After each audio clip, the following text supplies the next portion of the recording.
Alors on est sur une thématique en ce moment qui s'appelle la quête de Dieu. Et ça fait donc plusieurs célébrations qu'on parle de la quête de Dieu au travers de l'histoire d'Abraham. Est-ce que tout le monde connaît Abraham? J'imagine quand même que ça résonne pour tout le monde ce nom, qu'on soit croyant ou pas. Et on a vu donc l'histoire d'Abraham, c'est dans la Genèse qu'on découvre son histoire. On a vu que sa vie, en tout cas son appel par rapport à Dieu commence quand Dieu lui dit à 75 ans, lui demande de quitter sa région, Haran, et il quitte parents, famille, lieu de vie, et il part, et il va entamer la seconde partie de son voyage, c'est-à-dire 700 km à parcourir, vers le sud-ouest en direction de Canaan. Et il part avec sa femme, qui est stérile, Sarah, son neveu Lot, et tout leur troupeau. Et c'est en plein pays de Canaan que Dieu va lui révéler quelque chose. Dieu va lui dire, va vers le pays que je te montrerai.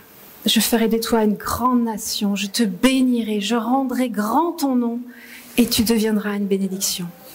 Donc on voit tout son voyage qui se poursuit quand on lit la Genèse et on découvre que, eh bien, la vie d'Abraham, c'est une vie un peu de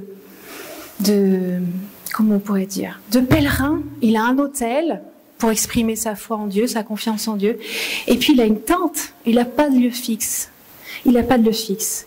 Au chapitre 13, d'ailleurs, on découvre qu'avec Lot, ils ont tellement de troupeaux qu'ils commencent un petit peu à avoir des tensions. Donc Abraham lui dit, bah écoute Lot, vas-y, choisis l'endroit où tu as envie d'aller. Donc Lot voit un super endroit, il se dit, waouh, ça peut être pas mal pour mon troupeau. Donc il décide d'aller dans la vallée du Jourdain. Et puis Abraham va de l'autre côté.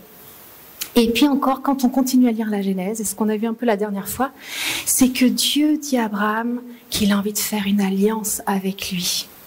Qu'il a envie de faire une alliance avec lui. Et on a vu que Abraham, il place sa confiance en Dieu. Et c'est parce qu'il place sa confiance en Dieu qu'il est déclaré juste. Et ça, c'est ce qui marque l'histoire d'Abraham, cet homme de foi, qui a eu foi en Dieu, et à qui Dieu déclare cet homme juste. Donc Jean, à la dernière célébration, voilà ce qu'il nous avait dit, pour se remettre un peu dans le contexte. Voilà ce qu'il avait pointé lors des baptêmes, d'ailleurs. C'était que malgré nos manquements, eh bien, Dieu souhaite faire alliance avec nous, par le moyen de la foi, comme je viens de le dire. Que Dieu nous appelle à faire confiance dans ses promesses, même si on ne voit pas de nos yeux tout de suite la réalisation de ses promesses. Et puis, au-delà du fait de faire confiance à Dieu, Jean nous a dit que Dieu fait alliance avec nous. Et cette alliance, il s'engage tout seul à la conserver. C'était la conclusion de son dernier message, si vous étiez là, que vous pouvez écouter sur YouTube si ça vous intéresse de le réécouter. Et aujourd'hui, on va parler de rupture. Alors, quand on parle de rupture, je serais curieuse de savoir, pour vous, ça fait écho à quoi ce mot? Des choses positives, des choses négatives? Qu'est-ce qu'on pourrait mettre derrière ce mot? Et je vous propose qu'on prenne ce mot au sens large, c'est-à-dire rupture, que ça soit un peu comme Abraham, un lieu géographique, sa famille, ses parents, mais ça pourrait être toutes sortes de ruptures. Ça peut être rupture amoureuse, rupture de travail, si ça se passe mal, rupture avec un comportement qui est pas bon, rupture avec des pensées, rupture avec certaines situations. On va le prendre au sens large. Est-ce que ça vous parle? Oui, j'imagine. Et je vais vous poser une question. Est-ce que ça vous est déjà arrivé, et on va être très honnête ensemble, est-ce que ça vous est déjà arrivé de saisir que telle ou telle situation, personne, travail, lieu de vie n'était pas forcément bon pour vous, donc vous avez capté que c'est pas forcément bon pour vous, mais pour autant vous n'arrivez pas à rompre ni avec ce lieu, ni avec cette habitude de vie, ni avec cette personne ou cette situation. Est-ce que vous avez déjà vécu une situation comme ça? Vous savez que telle chose est mauvaise, vous avez bien capté que c'était pas bon, mais vous parvenez pas à rompre. Est-ce que ça vous parle?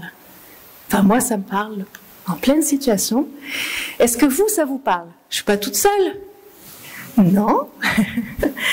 Oui, ça a l'air profondément humain. profondément humain. Et alors, ce qui est bien, c'est qu'on va voir l'histoire de Lot aujourd'hui. Donc, le neveu d'Abraham, celui, vous vous souvenez, qui a aussi un gros troupeau et qui a choisi un super endroit pour aller s'établir. Mais manque de peau dans cet endroit, il y a quand même un mode de vie qui est particulier.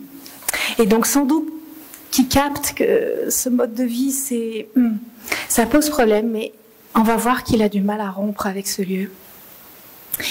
Et pour ça, on va lire son histoire.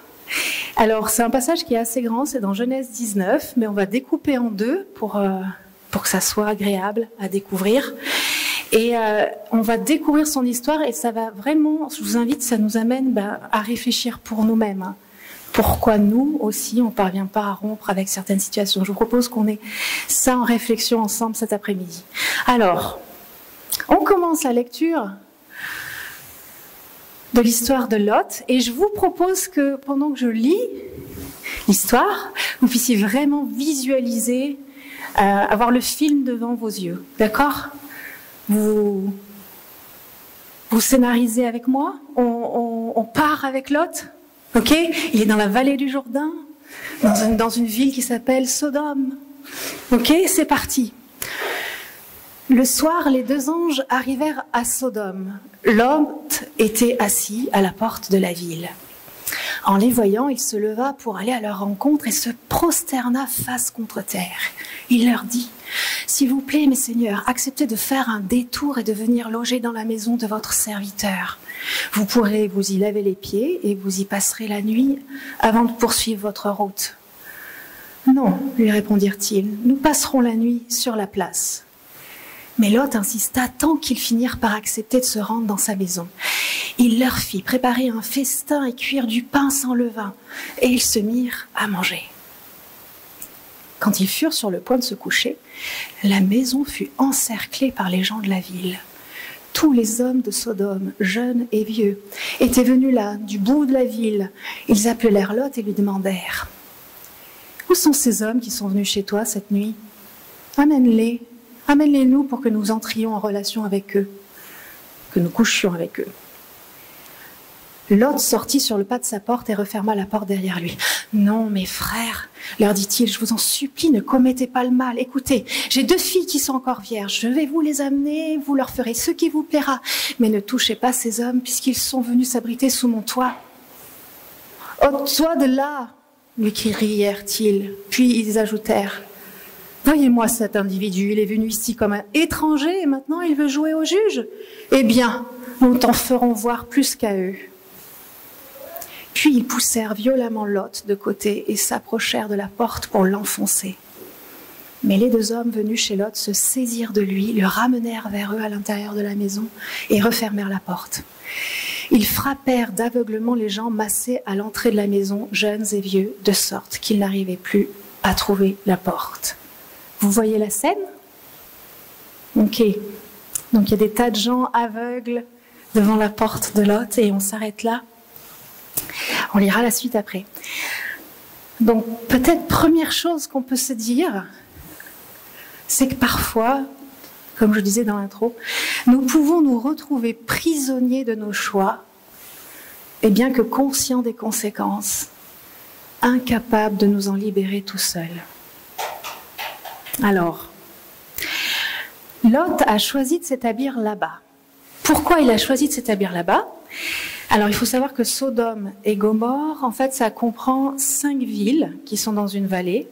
Il y a Sodome, Gomorrhe, Adma, Zéboline et Zoar, 5 villes dans une vallée. Et c'est un lieu à l'époque paradisiaque. Paradisiaque.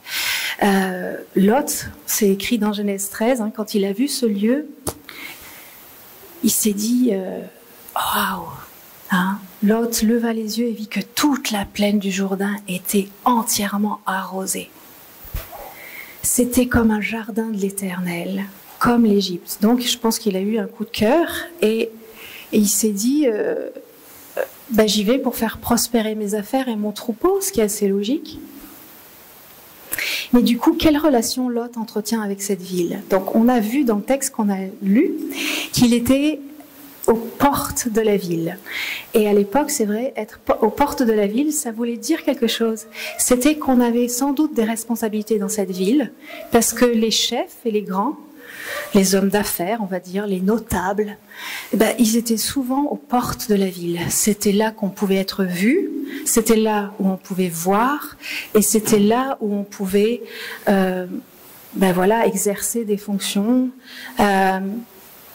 C'était un lieu de prestige et d'autorité pour faire sans doute peut-être des affaires, pour avoir des relations avec les dirigeants. C'était à cet endroit qu'il fallait être. Et donc on imagine que Lot, s'il était placé là, c'était pas pour rien. Peut-être que lui aussi, il avait une fonction importante dans cette ville.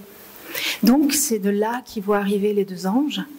Et d'emblée, qu'est-ce qu'il a envie de faire? C'est de les accueillir, c'est d'exercer l'hospitalité. Pareil à cette époque.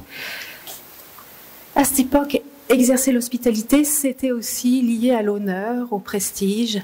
Et on voit que quand ils voient les anges, ils se prosternent face contre terre. Il leur prépare un festin, il leur prépare des pains sans levain. Il exerce son hospitalité, dû, j'imagine aussi au rang et à ses fonctions dans la ville, on peut penser. Il veut bien accueillir ces hommes, ces anges. Est-ce qu'il a capté que c'était des anges, peut-être?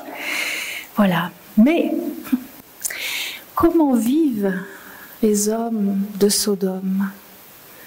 Qu'est-ce que ce texte nous dit? Un truc quand même assez dingue. Donc il faut imaginer que tous les hommes, jeunes et vieux, viennent au logement de Lot et qui veulent tout simplement violer collectivement les deux anges. Et quand on lit ce texte, je ne sais pas si ça vous frappe, mais on n'a pas l'impression que ça a l'air d'être interdit, on n'a pas l'impression que ça a l'air de choquer qui que ce soit. Ça a l'air naturel, ça a l'air normal. Lot leur dit mes frères, il les appelle mes frères, ne commettez pas le mal. On voit qu'il est pris dans une situation compliquée et qu'il va chercher des solutions pour essayer de se protéger. Et quelle solution il trouve? Faire violer ses filles. Vous en pensez quoi de la solution? C'est particulier, hein? Donc, il est prêt à sacrifier sa famille pour apaiser les tensions. Il est prêt à sacrifier sa famille pour apaiser les tensions avec ses hommes. Et préserver, j'imagine, l'honneur des anges. Et préserver les anges. On voit qu'il est pris dans quelque chose. On se dit, mais quel lien il a tissé avec ce lieu, avec ces gens? Dans quoi il est enfermé? Dans quoi il est prisonnier? Nous, comme ça, de l'extérieur, on n'est pas pris dans la situation, on pourrait se dire peut-être que ça pourrait être sympa de partir, qu'est-ce que t'en penses? Non. Lui, c'est pas ça qu'il a vu sur le moment. Et ça fait parfois écho, je ne sais pas ce que vous en pensez, à certaines situations de maltraitance familiale. Dans certaines familles, parfois, il y a des choses terribles qui se passent, des choses violentes, des abus, des situations compliquées, et puis on voit que tout le monde est pris et que c'est pas facile de se protéger, c'est pas facile de mettre des limites, qu'on peut se sentir coincé dans cette situation et qu'on ne sait pas comment s'en extirper. Et puis on voit que ces gens-là, ils ont perdu complètement la notion du bien et du mal. Est-ce que vous êtes d'accord? On a l'impression que ce genre de mœurs, ça a l'air normal. Ils se pointent là-bas pour abuser de ces anges. Ils n'ont plus la notion du bien et du mal, et on a l'impression que pour ces personnes, c'est comme s'il n'y avait pas de retour en arrière possible. C'est comme s'ils avaient perdu de vue quelque chose là, hein. Comme s'ils étaient pervertis, qu'il y avait quelque chose qui avait bougé en eux pour faire ce genre de choses. Ils n'ont pas de respect pour Lot, hein. Ils lui disent c'est un étranger. Et on va t'en faire voir. Donc ça veut dire que Lot, il a mis en danger ses filles pour à la fin être traité comme ça. C'est-à-dire que il a essayé de tout faire pour être accepté et aimé, probablement, de cette ville. Il a fait des compromis. Il est prêt à donner ses filles. Et en retour, il est méprisé. Je ne sais pas si pour vous ça fait écho à certaines situations. Des fois, on essaye de se faire aimer, c'est normal. On cherche à se faire aimer, c'est accepter. On peut faire certains compromis et puis ça ne marche pas du tout. Parfois, c'est l'inverse qui se passe. Donc c'est vrai que ça nous renvoie que l'homme, parfois, il a la capacité à s'habituer à un certain niveau de violence et qu'il n'arrive plus à se préserver de cette violence. Alors, la bonne nouvelle dans tout ça, quand même, c'est qu'il y en a une, c'est ça qui est génial, c'est que Dieu intervient. Et le thème, une des pensées importantes, c'est que Dieu intervient pour que nous puissions rompre avec ces choix nocifs. Il nous sauve en nous arrachant de ce qui nous tient prisonniers, et c'est ce qu'on va lire dans la suite de l'histoire. On va lire comment Lot va être sauvé. Est-ce que c'est parti pour la suite? Est-ce que vous êtes prêts à visualiser la suite de l'histoire? Ouais. Qu'est-ce qui se passe? Alors les deux hommes dirent à Lot, donc il y a plein d'individus aveuglés à l'extérieur, ok? Alors les deux hommes dirent à Lot, qui as-tu encore de la parenté dans cette ville? Des gendres, des fils et des filles? Qui que ce soit, fais-les sortir de là. Nous allons détruire cette ville parce que de graves accusations contre ses habitants sont tombées jusque devant l'Éternel. C'est pourquoi l'Éternel nous a envoyés pour détruire la ville. Là-dessus, Lot sortit et alla trouver les fiancés qui devaient prochainement épouser ses filles. « Allons, leur dit-il, il faut quitter ce lieu car l'Éternel va détruire la ville. » Mais les fiancés prirent ces paroles pour une plaisanterie. Dès que Lot parut, les anges se firent pressants. Ils dirent à Lot, « Debout, emmène ta femme et tes 2 filles qui sont ici, si tu ne veux pas périr emporté par le jugement qui va s'abattre sur cette ville. » Comme il hésitait encore, les 2 hommes les prirent par la main, lui, sa femme et ses 2 filles, car Dieu voulait les épargner, et ils les entraînèrent hors de la ville. Une fois hors de la ville, l'un des hommes lui dit, « Sauve-toi, il y va de ta vie, ne regarde pas derrière toi et ne t'arrête nulle part dans la plaine. Fuis vers la montagne si tu ne veux pas périr. »« Oh non, Seigneur, lui dit Lot, ton serviteur a déjà obtenu ta faveur et tu as été très bon envers moi en me sauvant la vie. Je ne pourrais pas m'enfuir jusqu'à la montagne. Je risque d'être atteint par le malheur et de mourir. Il y a cette ville là-bas. Elle est assez proche pour que j'aie le temps de m'y réfugier. Elle est insignifiante. Permets-moi de fuir jusque-là pour sauver ma vie. N'est-elle pas peu de choses ? Bon, lui dit l'ange, je t'accorde encore cette faveur et je ne ferai pas venir de catastrophe sur la ville dont tu parles. Mais dépêche-toi de t'y sauver, car je ne peux rien faire avant que tu y sois arrivé. C'est pourquoi on a nommé la ville Tsoar, peu de choses. Au moment où le soleil se levait, Lot arrivait à Tsoar. Alors l'Éternel fit tomber sur Sodome et sur Gomorrhe une pluie de soufre enflammée par un feu qui venait du ciel de l'Éternel. Il fit venir une catastrophe sur ces villes ainsi que sur toute la région. Toute la population de ces villes périt ainsi que la végétation. La femme de Lot regarda derrière elle et fut changée en statue de sel. Abraham se rendit de bon matin à l'endroit où il s'était tenu en présence de l'Éternel. Il porta son regard vers Sodome et Gomorrhe et vers toute la plaine environnante, et il vit s'élever de la terre une épaisse fumée comme celle d'un immense brasier. Ainsi, lorsque Dieu détruisit les villes de la plaine, il n'oublia pas Abraham et il fit échapper Lot à la catastrophe par laquelle il anéantit les villes où Lot avait habité. Visuellement, je ne sais pas ce que vous avez visualisé, mais c'est fort, hein? Est-ce que vous avez vu ce soufre s'abattre? C'est fort. Alors on voit qu'il y a un vrai plan de sauvetage.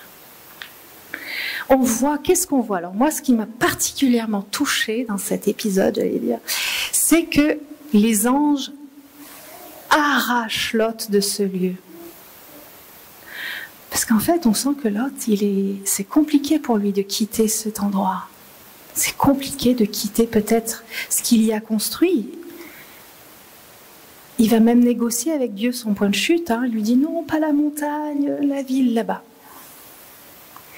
Mais on a l'impression que finalement les anges force presque la main à Lot. Il l'extirpe. On lit au verset 16, « Comme il hésitait encore, les deux hommes les prirent par la main, lui et sa femme et ses deux filles, car Dieu voulait les épargner, et ils les entraînèrent hors de la ville. » Jusqu'au bout, ça semble pas évident. Ça semble pas évident. Ce qu'on y découvre, c'est que finalement, tant que Lot est à l'intérieur de cette ville, Dieu ne va pas exercer son jugement. C'est-à-dire que Dieu ne va pas faire mourir Lot au milieu de ses hommes.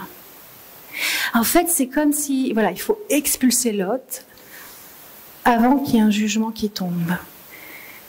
C'est comme un otage qu'il faudrait libérer, sauf que l'otage, il est otage de lui-même, on pourrait dire. Et qu'est-ce qu'on y découvre également dans ce passage qui est important, sur lequel il faut qu'on s'arrête, c'est quand il est question de rupture, Dieu nous demande de rompre totalement. En fait, il n'y a pas de demi-rupture possible. En fait, c'est comme si Dieu nous disait « Allez, je t'arrache, je fais le job, je vois que tu n'y arrives pas, je t'arrache, mais n'y retourne pas, te retourne pas. »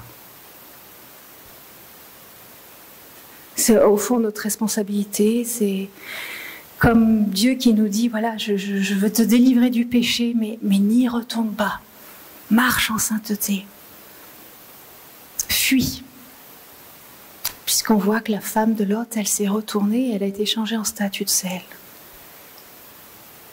Donc, qu'est-ce que ces anges sont venus faire?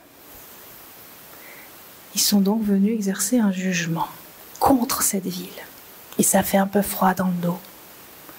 Et du coup, moi, j'ai envie de vous poser la question. Vous, le mot jugement, comment ça résonne pour vous? C'est un peu flippant, non? Ça résonne un peu tribunal, sanction, ça. Mais ça fait un peu flipper quand même. Ouais. Alors, on va voir pourquoi Dieu veut exercer un jugement contre cette ville. C'est pas par plaisir. On lit dans Ézéchiel, qu'est-ce que Dieu reproche à cette ville? Ézéchiel 16, versets 49 et 50. « Voici quel était le crime de Sodome, ta sœur. Elle et ses filles étaient devenues orgueilleuses parce qu'elles vivaient dans l'abondance et dans une tranquille insouciance. Elles n'ont offert aucun soutien aux pauvres et aux nécessiteux.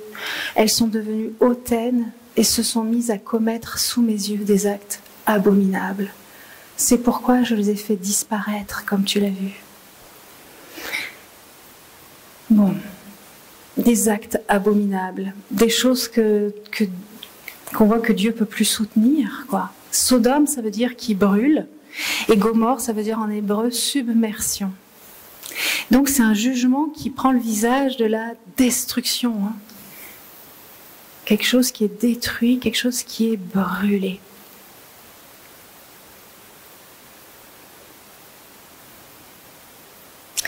C'est vrai que la Bible, elle nous dit quelque chose de fort, de troublant. Elle dit que Dieu va juger le monde. Mais elle dit aussi que Dieu veut nous faire échapper à ce jugement, à cette condamnation. Que Dieu a envie de nous déclarer justes, comme Abraham, par la foi. Alors on s'arrête sur ça, parce que, en fait, dans cette histoire, Dieu considère Lot juste, vous êtes d'accord? Cet homme qui veut donner ses filles. Cet homme qui est dans un lien particulier avec cette ville. Dieu le déclare juste et il veut le sauver lui, et il veut le sauver lui et sa famille. Et même on lit dans Pierre que même Dieu le voit comme un homme intègre. Alors c'est troublant. C'est troublant parce que Dieu le voit juste. La Bible, elle nous parle donc de jugement, c'est vrai, elle en parle dans différents livres. Par exemple, dans les psaumes, si on prend le premier psaume au verset 5, il est dit que les méchants ne résistent pas au jour du jugement. Puis dans le Nouveau Testament, aussi dans Hébreux, par exemple 9, verset 27, il est réservé aux hommes de mourir une seule fois, après quoi vient le jugement. La Bible nous dit que donc Dieu va exercer un jugement, qui va le faire de façon juste, qu'il est hors de question de faire mourir le juste et le méchant, que Dieu va juger tous les hommes sans exception, tous les hommes de toutes les nations, de toutes les extrémités de la terre. Et elle dit quelque chose qui concerne certaines catégories d'hommes, et ça on va le lire, ça se trouve dans l'Apocalypse et je vous cite. Elle dit dans l'Apocalypse 21 verset 8 que pour les lâches, les incrédules, les abominables, les meurtriers, les impudiques, les enchanteurs, les idolâtres et tous les menteurs, leur part sera dans l'étang ardent de feu et de soufre qui est la seconde mort. Pourquoi les hommes vont être jugés? Pourquoi ces hommes vont être jugés? Ils agissent mal. Alors là, on parle d'agir mal comme ceux de Sodome, c'est-à-dire qu'on a perdu la notion du bien et du mal. On a perdu la notion du bien et du mal. La Bible parle des personnes rebelles, de celles qui vivent dans l'impiété. Et elle nous dit, voilà, que chaque homme va rendre compte de ses paroles, de ses œuvres, de ses pensées secrètes. Ouais. Voilà. Qu'il va y avoir un sort particulier pour certaines personnes. Pour certaines personnes. Alors, c'est dans Romains 2 aussi qu'on lit ça. Mais par ton endurcissement et par ton cœur impénitent, tu t'amasses un trésor de colère pour le jour de la colère et de la manifestation du juste jugement de Dieu, qui rendra à chacun selon ses œuvres, réservant la vie éternelle à ceux qui, par la persévérance à bien faire, cherchent l'honneur, la gloire et l'immortalité, mais l'irritation et la colère à ceux qui, par esprit de dispute, sont rebelles à la vérité et obéissent à l'injustice.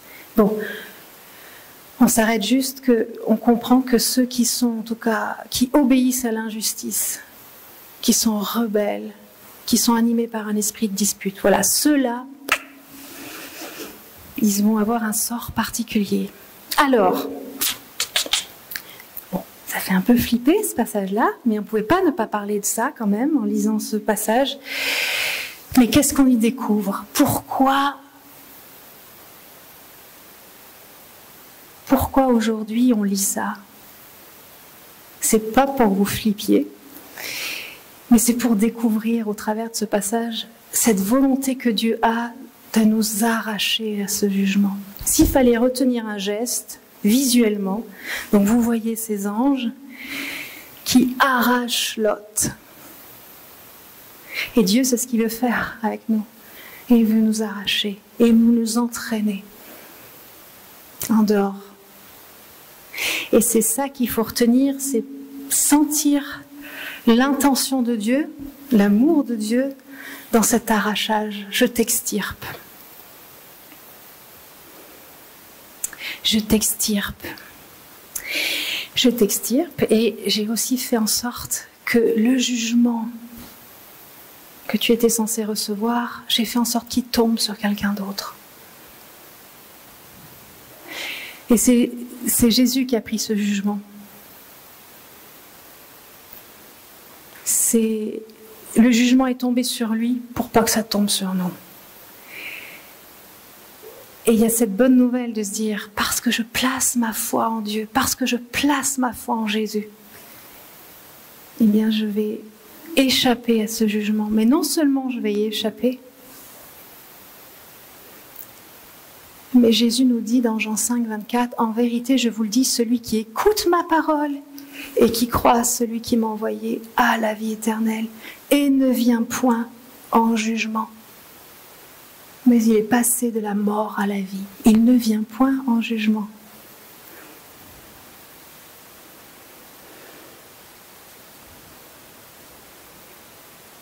Donc, qu'est-ce que l'histoire de Lot nous raconte? C'est ça. C'est le fait de cette volonté farouche de Dieu de nous arracher à ce jugement, de nous faire échapper à ce jugement. Et en somme, alors on pourrait dire que dans cette histoire, il y a plusieurs personnages. Il y a les hommes de cette ville, ces violeurs,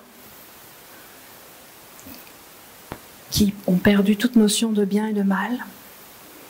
Il y a les gendres, à qui Lot leur dit « il faut partir », mais qui disent « mais qu'est-ce qu'il nous raconte celui-là » Il y a la femme de Lot, qui s'est retournée, qui a été changée en statue de sel. Il y a les filles de Lot, qui suivent leur père, et qui ont bien fait. Et il y a Lot, qui a du mal à quitter cette ville, mais qui ne se retourne pas et qui sera sauvé. Alors, quel personnage de l'histoire vous pensez être? Dans quel personnage? La conclusion, on arrive à la conclusion de ce moment et de cette histoire. C'est que, au travers du sauvetage de Lot, en fait, Dieu veut nous parler de notre propre sauvetage. Hein? Et on voit que c'est Jésus qui incarne ce sauvetage suprême. Comme je le disais tout à l'heure, il a pris le jugement de Dieu sur lui pour qu'on puisse, nous, échapper à ce jugement. Ce jugement est tombé sur lui pour que ça ne tombe pas sur moi.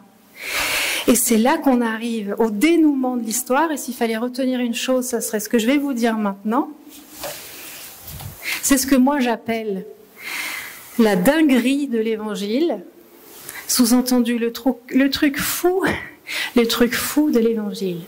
C'est que Dieu, le plan de Dieu, c'est de déclarer juste des personnes qui, au fond, sont des coupables, en payant pour eux. Je vais redire cette phrase. Le plan de Dieu, c'est de déclarer juste des gens comme Lot, comme vous, comme moi, des gens imparfaits, en payant pour eux.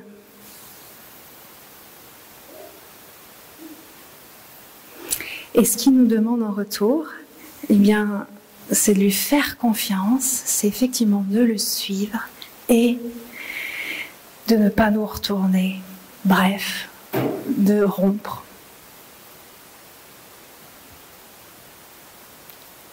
De rompre. Voilà, j'espère que ce petit partage vous parle, en tout cas vous parle de l'amour de Dieu pour vous, pour nous. Et alors, pour mieux en parler, on va en parler ensemble, c'est-à-dire qu'on va se mettre en petit groupe de 3, 4, 5 personnes et on va répondre à quelques questions en lien avec ce que je viens de partager. Voici les questions que je vous propose d'échanger, de débattre. Bien sûr, vous avez le droit de ne pas être d'accord avec ce qui vient d'être dit, partagé. Chacun est libre d'exprimer ses opinions, ses convictions, de croire, de ne pas croire. Voilà, c'est en totale liberté. Alors la première question, c'est: avez-vous, comme Lot, des difficultés à rompre avec certaines situations, habitudes que vous savez mauvaises pour vous? Comment gérez-vous ce genre de situation? La deuxième question, c'est: avez-vous déjà demandé de l'aide à Dieu pour qu'il intervienne? Si oui, comment vous a-t-il secouru?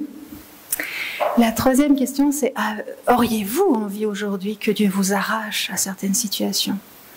Qu'il vous sauve tout comme il l'a fait pour Lot? Est-ce que vous auriez envie de vivre ça? Est-ce que vous pensez à certaines situations?